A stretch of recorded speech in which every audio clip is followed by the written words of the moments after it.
यज्जलस्पर्शमात्रेण ब्रह्मदण्ड हतायपि सगरात्मजाः दिवं जगमुहुः केवलं देहभस्मभिः।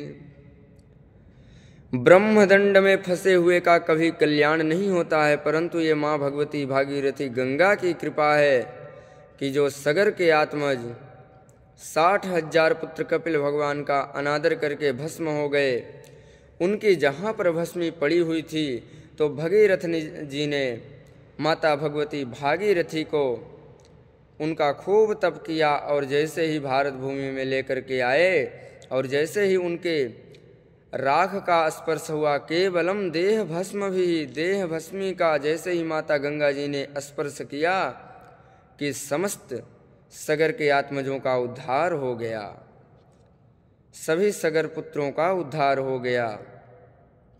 सुखदेव जी कहते हैं, राजन, इन्हीं भगीरथ के वंश में राजा ऋतुपर्ण हुए, ऋतुपर्ण के सौदास, सौदास के अस्मत, अस्मत के नारी कवच, नारी कवच के खटवांग, खटवांग के पुत्र दिलीप हुए और दिलीप के पुत्र रघु महाराज हुए। यहीं पर से रघुवंश प्रारंभ हो गया।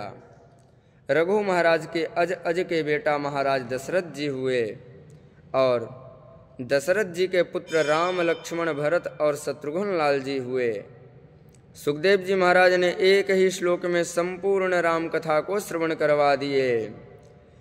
गुरवर थे तुक्त राज्यो व्यचरदनुवनम पद्म पद्भ्याम प्रियाया पाणिस्पर्शा क्षमाभ्याम मृजित पथ रुजो यो हरिन्द्रानुजाभ्याम वैरोप्याचुर्पणाख्या प्रिय विरह रुसारोपितं भ्रो भृजिम्भ त्रस्तां धीरबद्ध सेतु खलदव दहन कौशलेन्द्रो अवतान्नः कौशलेन्द्रो अवतान्नः। श्री राम जी का चतुर्व्यूह में अवतार हुआ। श्री राम, लक्ष्मण और भरत शत्रुघ्न लाल जी का, और उनकी शक्तियों का भी मिथिला नगरी में एक ही साथ एक ही परिवार में प्रागट्य हुआ। हम भी अपने हृदय भवन में अवध और मिथिला बना करके शक्तियों के साथ चारों शक्तिमानों को अपने हृदय में विराजमान करें और अपने हृदय में राम राज्य की प्रतिष्ठा करें। और वह कैसे संभव है, आइए इस सूक्ष्म भाव की चर्चा करके राम कथा मंदाकिनी में अवगाहन करते हैं। रघुकुल नंदन चारों भाइयों में नीचे से ऊपर की तरफ हम चलेंगे। श्री राम तत्व को पाने के लिए सबसे पहले हमें उनके छोटे भ्राता अनुज श्री शत्रुघ्न लाल जी का आश्रय लेना पड़ेगा, जिनका स्मरण चिंतन करने मात्र से समस्त शत्रुओं का पराभव हो जाए, नष्ट हो जाए समस्त शत्रु। उनका नाम है शत्रुघ्न। नामकरण करते समय गुरु जी ने कहा था, जाके सुमिरन तेरे पुनासा, जाके सुमिरन तेरे पुनासा, नाम शत्रुघ्न वेद प्रकाशा। जिनका स्मरण करने मात्र से शत्रुओं का नाश हो जाता है, वे हैं शत्रुघ्न। पर बिना शक्ति के शक्तिमान कभी नहीं काम करते। तो शत्रुघ्न लाल जी की शक्ति का नाम है श्रुत कीर्ति। श्रुत कीर्ति अर्थात भगवान की मंगलमयी कीर्ति, जिनको इन कर्णकुटों से हम श्रवण करेंगे। भगवान की महिमा कीर्ति को शास्त्रों में तो भरी पड़ी है, तथा जो सुनते ही मंगल का, जीवन का मंगल करने लगती है, ऐसी उस कीर्ति कथा को कर्णपुटों से जब हम श्रवण करेंगे तो श्रुत कीर्ति का आश्रय लेते ही हमें शत्रुघ्न तत्व की प्राप्ति हो जाएगी। भगवान की वही कीर्ति जब हमारे हृदय में पहुँचेगी तो हृदय में जो छुपे हुए शत्रु बैठे हैं, काम, क्रोध, लोभ, मद, मत्सर, ईर्षा, द्वेष, छल, कपट, इन समस्त शत्रुओं का विनाश होता चला जाएगा। और कहते हैं, प्रथम भगति संतन कर संगा, दूसरी रति मम कथा प्रसंगा, दूसर गति मम कथा प्रसंगा। संतों के सन्निधि में कथा प्रसंग श्रवण करो, ये पहली सीढ़ी है। उससे ये काम, क्रोध आदि भीतर के शत्रु हमारे समाप्त हो जाएंगे। देखो भाई, मकान में यदि कब्जा करना है तो मकान कैसा होना चाहिए? खाली होना चाहिए। तो ठाकुर जी हमारे हृदय भवन पर कब्जा कब करेंगे? जब हमारा हृदय खाली रहेगा। जब देखते हैं कि काम, क्रोध, मोह, मत्सर, ईर्षा, द्वेष, छल, कपट ये सब भरा हुआ है, तो भगवान देखते ही समझ जाते हैं कि हाउसफुल, अर्थात यहाँ हमारे लिए कोई रिक्त स्थान नहीं है। तो श्रुत कीर्ति का आश्रय लेते ही शत्रुघ्न लाल जी भीतर के सारे शत्रुओं को समाप्त कर देंगे और भवन बिल्कुल निर्मल हो जाएगा, स्वच्छ हो जाएगा, खाली हो जाएगा। अब दूसरी सीढ़ी पर चलते हैं। शत्रुघ्न लाल जी से बड़े भैया हैं लखन लाल जी, लक्ष्मण जी, जिनके जीवन का एक ही लक्ष्य है, वही है लक्ष्मण। लक्ष्मण जी का लक्ष्य एक ही है, उन्हें राम जी के अतिरिक्त किसी से कोई मतलब ही नहीं है। और शास्त्र कहते हैं, मातृदेवो भवः, पितृदेवो भवः, आचार्य देवो भवः। और यही शिक्षा राम जी ने लक्ष्मण जी को दिए।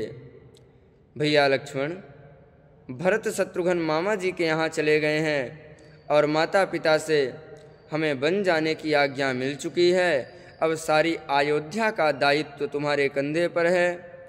इसलिए लक्ष्मण, अब यहीं रह कर के अयोध्या में माता पिता की सेवा करो। इस पर लक्ष्मण जी तो सीधा जवाब दे दिए, मुझे किसी से कोई मतलब नहीं। गुरु पे तो मातु न जानहु काऊ, गुरु पे तो मातु न जानहु काऊ, करहु स्वभाव नाथ पति जाऊ। अब तुलना करें, यहाँ तीनों का नाम ले लिया, मातृदेवो भवः, पितृदेवो भवः, आचार्य देवो भवः। और लक्ष्मण जी कह रहे हैं, गुरु पितु मातु न जानहु काऊ। राम जी बोले, ये क्या बोल रहे हो? अरे भाई, जब माता पिता गुरु को नहीं मानते तो फिर संसार में किसको मानते हो? लखन लाल जी कहते हैं, संसार में जिसके संसार के जितने नाते हैं, उन समस्त नातों में मैंने आपको ही देखा है। मोरे सबहि एक तुम स्वामी, दीनबंधु उर अंतर जामी। माता रामो मत्पिता रामचंद्र, स्वामी रामो मत्सखा रामचंद्र। सर्वस्वं मे रामचंद्रो दयालु, नान्यम जाने नैव जाने न जाने। अन्य किसी को नहीं जानता हूँ प्रभु, मैंने तो आप में ही सबको देखा है। माता पिता गुरु सब आप ही हो। भगवान बोले, तुम सही कह रहे हो, क्योंकि रोज सभी लोग मुझे प्रणाम करते समय यही कहते हैं कि त्वमेव माता च पिता त्वमेव, पर केवल कहते ही कहते हैं, तुम कहाँ से कह रहे हो? लक्ष्मण जी बोले, हे दीनबंधु, क्या तुमसे भी कोई झूठ बोल सकता है? और मैं झूठ कह रहा हूँ या केवल वाणी से कह रहा हूँ या हृदय से कह रहा हूँ, ये मुझसे ज़्यादा तो आप समझ सकते हैं। आप तो सबके अंतर्यामी हैं, सबके भीतर आप छुपे बैठे हैं। और आप ही भीतर झांक करके देखिए जरा, मैं कहाँ से कह रहा हूँ। और लक्ष्मण जी के इस हृदय की भावना को जब भगवान जान गए तो प्रसन्न होकर के बोले, लखन अच्छा तो कोई बात नहीं, माता जी से आज्ञा लो और चलो हमारे साथ। ऐसे ही लक्ष्य जब हमारे जीवन में सुदृढ़ हो जाएगा, भगवान ही हमारे सर्वस्व जीवन धन बन जाएंगे, तो समझ लो कि हमारे जीवन में लखन लाल जी का प्रागट्य हो गया।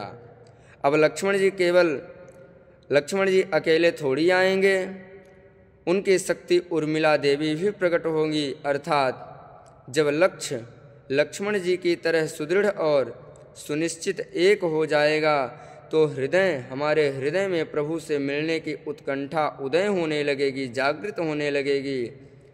तो समझ लो कि उर्मिला का प्रागट्य हो गया।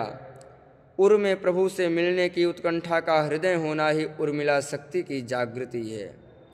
प्रभु कहाँ मिलेंगे, कैसे मिलेंगे, कब मिलेंगे, इसकी निरंतर उत्कंठा बढ़ती रहे, बढ़ती चली जावे, तो समझ लो कि लक्ष्य सुदृढ़ है और हमारी उत्कंठा बढ़ रही है। और लक्ष्मण और उर्मिला का जोड़ा जहाँ प्रकट हुआ हृदय भवन में, तब हमने 2 सीढ़ी पार कर ली। अब तीसरी सीढ़ी में बैठे हैं भरत जी।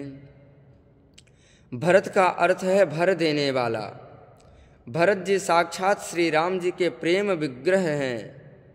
इनके भीतर श्री राम जी का प्रेम इतना लबालब भरा हुआ है कि जो इनका स्मरण करता है उसके हृदय को भी राम प्रेम से परिपूर्ण भर देते हैं।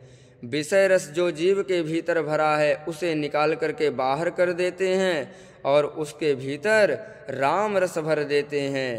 यही भरने का काम श्री भरत जी करते हैं। और गोस्वामी जी ने संकेत दिया, भरत चरित करने मुँह तुलसी जो सादर सुनहि, रासिय राम पद प्रेम अवसि, होई भव रस बिरति। अब हमारा हृदय राम जी के प्रेम से परिपूर्ण हो गया। तब भरत जी की शक्ति मांडवी जी का प्रागट्य होगा। हम राम प्रेम से जब भर जाएंगे, इसकी पहचान यही है कि ब्रह्मांड में चराचर प्राणियों के प्रति हमारे हृदय में ऐसा प्रेम जागेगा जैसे माँ का पुत्र के प्रति जागृत होता है। तब समझ लो कि मांडवी शक्ति जागृत हो गई हैं।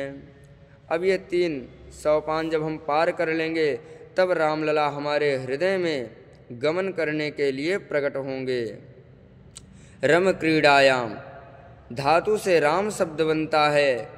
जो योगियों के हृदय में रमण करे या योगी जिस तत्व में रमण करें वो श्री राम हैं। हमारे हृदय में इस प्रकार से जब 3 सोपान हम पार कर लेंगे, तो श्री राम भी हृदय भवन में अवधपुरी बना करके प्रकट हो जाएंगे। और राम जी कौन है, राम जी का स्वरूप क्या है? जो आनंद सिंधु सुख राशि, श्री करते त्रैलोक सुपासी, सो सुख धाम राम यस नाम, अखिल लोक दायक विश्राम। श्री राम जी तो साक्षात आनंद के सागर हैं। जब हृदय में राम राज्य स्थापित हो जाएगा तो भीतर हमारे आनंद का ही साम्राज्य होगा। अरे अमंगल दूर हो जाएंगे और हमारा हृदय भवन मंगल का भवन बन जाएगा। मंगल भवन अमंगलहारी। जब तक शरीर है तब तक प्रारब्ध के अनुसार दैहिक दैविक भौतिक ताप जीव को प्रभावित करते रहते हैं, परंतु यदि भीतर राम जी का आनंद विराजमान हो जाएगा तो जो दैहिक दैविक भौतिक ताप की आग में हम तप रहे हैं, उस संताप को दूर करने के लिए सीता माता छांव बन करके सिर पर अपना कृपामय वरद हस्त रख देंगी। ऊपर से किशोरी जी का कृपामय वरद हस्त होगा तो त्रिताप की ज्वाला भी शांत हो जाएगी। भाई धूप पड़ रही है तो धूप को तो हम शांत नहीं कर सकते, पर छाता तो लगा सकते हैं, और छाता लग गया तो धूप शांत नहीं होगी, कम हो जाएगी। तो त्रिताप जो जीव को सता रहे हैं उसको शीतल करने के लिए किशोरी जी की कृपा की छाँव होगी और भीतर हमारे राम जी आनंद सिंधु बन करके विराजमान रहेंगे तो भीतर का आनंद और भीतर की शीतलता प्राप्त हो जाएगी और जीव शाश्वत शांति और शाश्वत सुख को प्राप्त करने में आज भी समर्थ हो सकता है यदि इन लक्षणों का यदि ऐसा लक्षण जीवन में उतारे। जब तक भगवान से प्रेम नहीं होगा तब तक जीवन में सुख और शांति कहीं से भी आने वाली नहीं है, क्योंकि सुख शांति तो भगवान के अंदर ही है और कहीं नहीं है। सच्चिदानंद रूपाय केवल भगवान ही सत्य के राशि हैं, सुख के राशि हैं और आनंद के राशि हैं। कुंती मैया ने दुख तो मांगा था तो क्या भगवान ने दुख दिया? नहीं, भगवान ने अपने आप को ही दे दिया कि बुआ जी अब तो मैं जाता ही नहीं, अब तो आपके ही भवन में रहूँगा। और भगवान अपना द्वारिका की यात्रा को स्थगित कर दिए और माता कुंती जी के पास इंद्रप्रस्थ में ही रहने लगे। फिर कुछ दिन बाद ही गए, क्योंकि दुख मांगा था और भगवान के पास तो सुख ही सुख भरा पड़ा है। जो भी नाम सुमिरन करेगा उसको निश्चित रूप से सुख की प्राप्ति होने लगेगी। जय जय श्री राधे, जय श्री राम।